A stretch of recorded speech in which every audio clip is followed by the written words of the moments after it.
आपने कभी सोचा है कि एक स्थान जो आज हरा भरा तीर्थ है वह कभी पूरी तरह सूखा और उजाड़ था और उसी सूखे स्थान को एक ऋषि ने अपनी तपस्या और परोपकार से स्वर्ग जैसा बना दिया और वही स्वयं भगवान शिव त्र्यंबकेश्वर ज्योतिर्लिंग रूप में प्रकट हुए।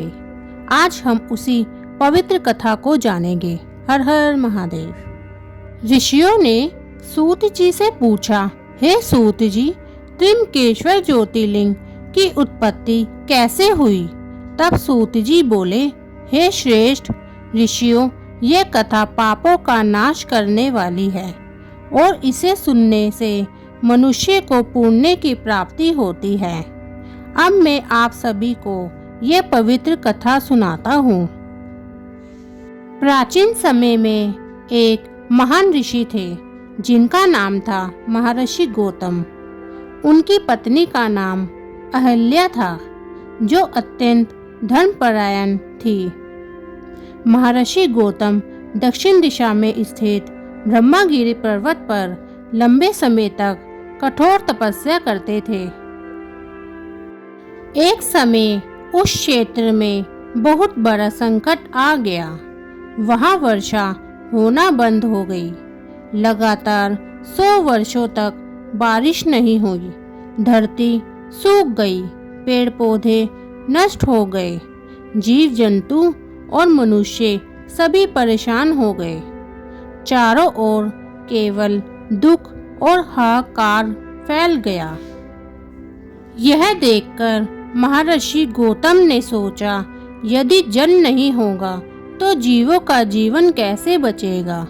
तब उन्होंने जल के देवता वरुण की कठोर तपस्या आरंभ की। वे 6 महीने तक लगातार ध्यान और प्राणायाम करते रहे। उनकी तपस्या से प्रसन्न होकर वरुण देव प्रकट हुए और बोले, हे महर्षि, मैं तुम्हारी तपस्या से प्रसन्न हूँ, किंतु मैं देवताओं की आज्ञा के विरुद्ध कार्य नहीं कर सकता। तब महर्षि गौतम ने कहा, हे देव, मुझे ऐसा जल दीजिए जो कभी समाप्त ना हो। वरुण देव ने कहा, भूमि में एक गड्ढा बनाओ। महर्षि गौतम ने जैसे ही गड्ढा बनाया तभी वहां से दिव्य और अक्षय जल प्रलय हो गया। वरुण देव बोले, यह जल कभी समाप्त नहीं होगा। यह स्थान अब पवित्र तीर्थ बनेगा। उस दिव्य जल के कारण पूरा क्षेत्र बदल गया। सूखी भूमि फिर से हरी भरी हो गई। वृक्ष और पौधे फिर से उग गए। अन्य ऋषि भी वहां आकर रहने लगे। पशु पक्षी और मनुष्य सभी वापस आ गए। पूरा क्षेत्र फिर से जीवन से भर गया। यह सब महर्षि गौतम के परोपकार के कारण संभव हुआ।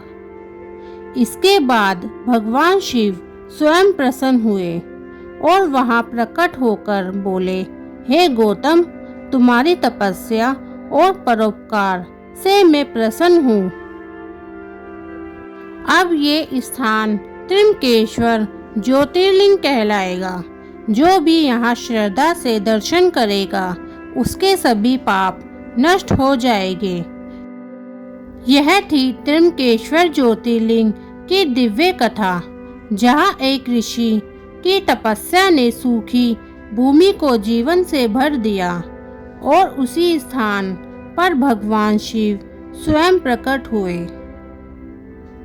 अगर आपको ये वीडियो पसंद आई हो तो लाइक करें, शेयर करें और कमेंट में ज़रूर लिखें। हर हर महादेव।